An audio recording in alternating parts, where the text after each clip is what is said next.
Capital Punishment is Not a Bad Policy by Sarah, Russell, Brandon, and Aaron. What is capital punishment? Also known as the death penalty, it is a form of execution used when determined in a court of law because of very severe crimes, usually involving multiple murders. The formal execution of criminals has been used in nearly all societies since the beginning of recorded history. Today, execution in the U.S. is used primarily for murder, espionage, and treason. In China, human trafficking and serious cases of corruption are punishable by death, and several militaries around the world impose the death penalty for desertion, mutiny, and even insubordination. Now transitioning into the history of capital punishment, we're going to look at it during the BC era. This is when it established the first death penalty laws that date back as far as 18th century BC in the Code of King Hammurabi of Babylon, which codified the death penalty for 25 different crimes. Now during the 14th century BC, we see it during the Hittite Code, and then in the 17th century BC, the Draconian Code of Athens, which made death the only punishment for all crimes. Then lastly, in the 5th century BC, the Roman Law of the 12 Tablets. Death sentences were carried out by such means as crucifixion, drowning, beating to death, burning alive, and then lastly, impalement. Next, we transition to the AD of capital punishment. In the 10th century AD, hanging became the usual method of execution in Britain. In the following century, William the Conqueror would not allow persons to be hanged or otherwise executed for any crime, except in times of war. This trend would not last, for in the 16th century, under the reign of Henry VIII, as many as 72,000 people are estimated to have been executed. Some common methods of execution at that time were boiling, burning at the stake, hanging, beheading, and drawing and quartering. Executions were carried out for such capital offenses as marrying a Jew, not confessing to a crime, and even treason. Now we're going to shift focus on more of capital punishment looks like in 2019. This is where capital punishment is currently legal in 29 out of the 50 states in America. In recent years, New Mexico, Illinois, Connecticut, Maryland, and New Hampshire have legislatively abolished the death penalty, replacing it with a sentence of life imprisonment with no possibility for parole. Lethal injection is currently the primary method of execution in all 29 states that have capital punishment. Texas was the first state to use the method in 1982. 16 states have secondary methods of execution. Laws in Alabama, Arkansas, Mississippi, New Hampshire, Oklahoma, South Carolina, Tennessee, Utah, and Wyoming provide a secondary option if lethal injection is found to be unconstitutional and/or unavailable.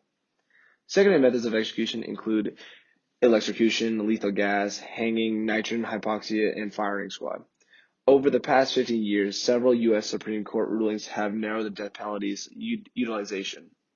The court has abolished the death penalty for mentally disabled offenders, juvenile offenders, and for those convicted of raping a child where death was not the intended or actual result. The Supreme Court ruled that execution of these offenders is unconstitutional. They ruled that capital punishment violates the cruel and unusual punishment in these specific cases. Why are we here? That is the main question we're trying to answer. Why is capital punishment such a contentious topic?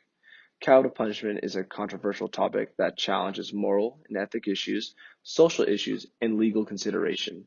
Since 1977, 1 year after the Supreme Court reaffirmed the constitutionality of the death penalty, more than 1,480 people have been executed. Most death penalty cases involve the execution of murderers, although capital punishment can also be applied for treason, espionage, and other crimes that they deemed are worthy of capital punishment. Continuing on the same topic of why we're talking about capital punishment, we're going to focus on the controversial aspect of it. This is more the focus on the moral/ethic issues of it. From Edward Fieser, a PhD and associate professor of physiology at Pasadena City College, and Joseph Bissett, a PhD, Alice Tweed, a professor of government and ethics at Claremont McKenna College, had stated an issue on the moral ethic issues of it. They say, we reserve the death penalty in the United States for the most heinous murders and the most brutal and conscienceless murderers. This is not, as some critics argue, a kind of state-run lottery that randomly chooses an unlucky few for the ultimate penalty from among all those convicted of murder. Rather, the capital punishment system is a filter that selects the worst of the worst. Now, they also go on to state this, that more likely, captures the aspect of the moral and ethic issues. They state that perhaps most importantly, in its supreme gravity, the death penalty, promotes belief in and respect for the majesty of the moral order and for the system of human law. Since we are focusing on why capital punishment is a good policy, we are focusing on their argument side of the moral and ethic issues that go along with it. Now, with on the controversial side of the social issues, we focus on the three main parts that are brought up when arguing about capital punishment. One, the racial effect in the death penalty. Two, income level effect. And three, possible innocence. With the first one, Edward Koch, LLB, former mayor of New York City, stated that racial breakdown for those sentenced to death since 1977 is as follows: 48.6% white, 40.9% black, 8.9% Hispanic, and 1.6% other. Now looking at the income level effect, they state that capital punishment brings up the argument that their level of income influences the likelihood of the death penalty. The main belief is that punishments imposed on people are not based on economic groups, but the guilt of the person. Does that one person deserve the death penalty is the main question they ask. Now, with the third one, they state that a unanimous jury of total citizens must render the death verdict after an exhaustive trial where the accused murderer is represented by two highly competent attorneys and overseen by an independent judge who ensures a fair trial. These are the arguments that are brought up when we talk about the capital punishment as a social issue, if you're more on the side of capital punishment being a positive policy. The last part that we talk about when bringing up capital punishment as a controversial topic is its legal considerations. The big term that appears when talking about the legal consideration of the death penalty is the term clemency. Clemency is defined as a disposition to show mercy, especially toward an offender or enemy, or two, the merciful, kind, and lenient act. This is the concept that they bring up when they're trying to determine if it's actually necessary to, end someone's life with capital punishment. They want to show that can the justice system be lenient to these people who have committed a crime that is not necessary for them to end their life in a sense. The last part of the legal consideration is how it challenges the Eighth Amendment on cruel and unusual punishment. Those against it argues that it serves no penal purpose and it is a severe, cruel, and unusual punishment that is not necessary and is also very unconstitutional because of how it is cruel and unusual.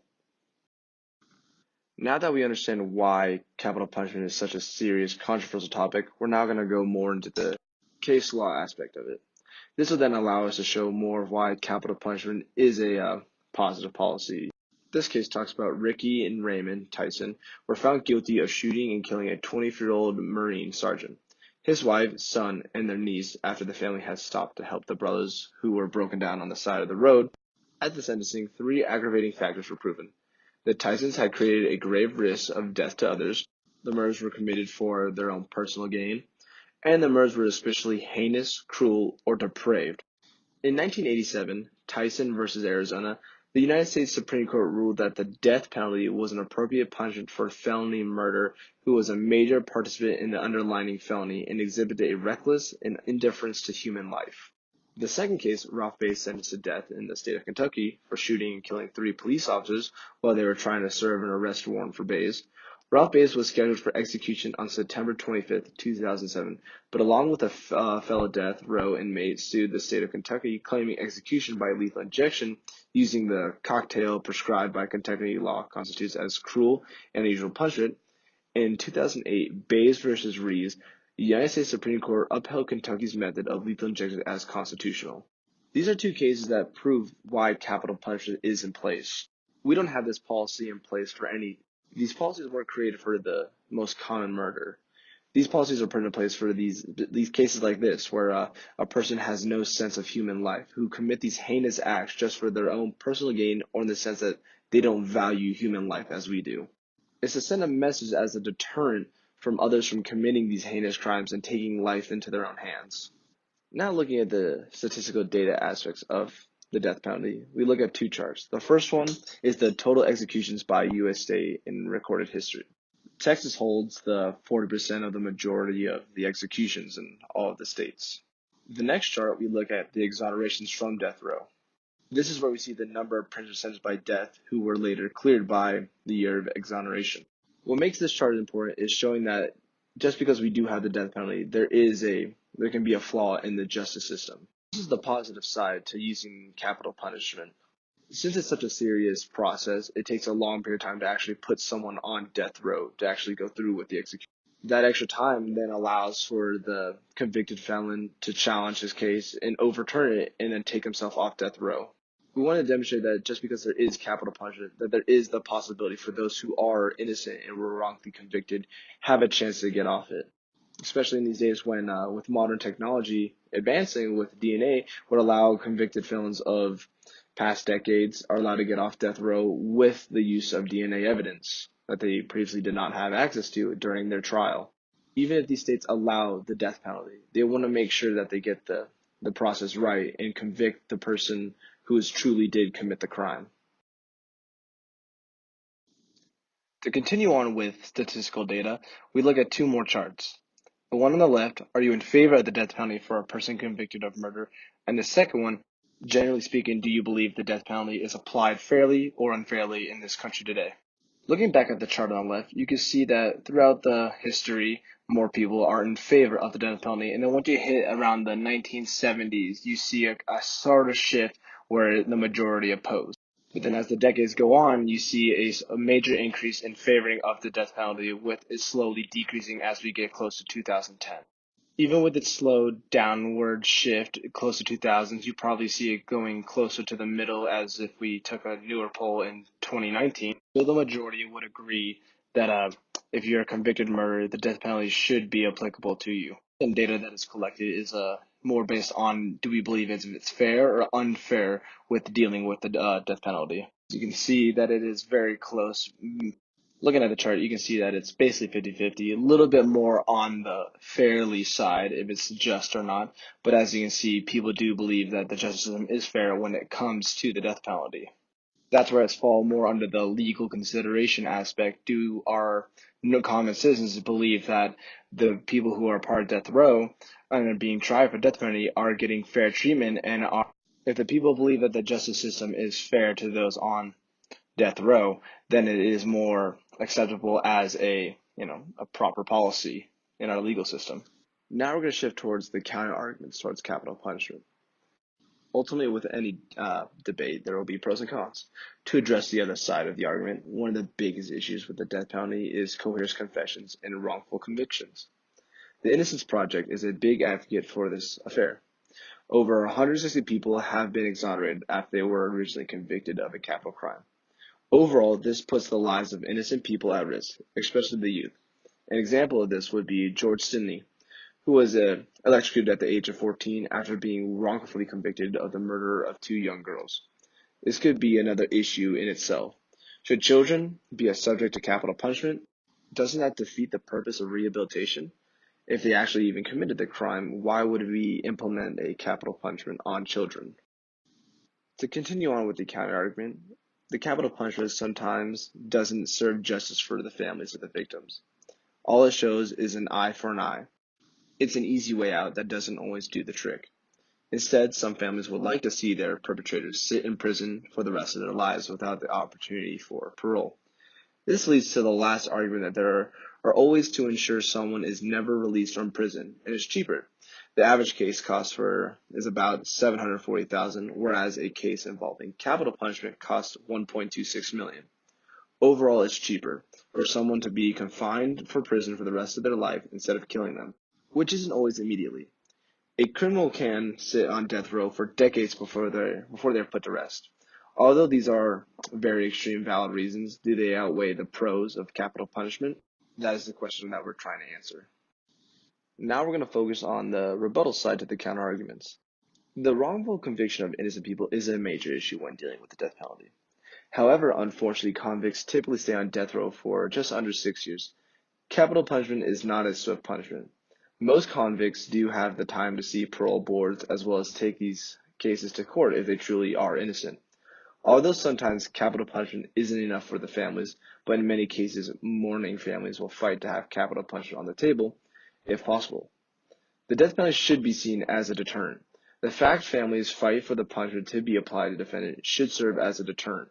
Remember, looking back at the statistical data slide, we do see the chart that there is a majority of people who do favor the death penalty for a person who is convicted of murder. Now, I'm not saying every person deserves to be on death row for capital punishment, but if there is a heinous crime like murder, majority of people do agree that they should go with the death penalty.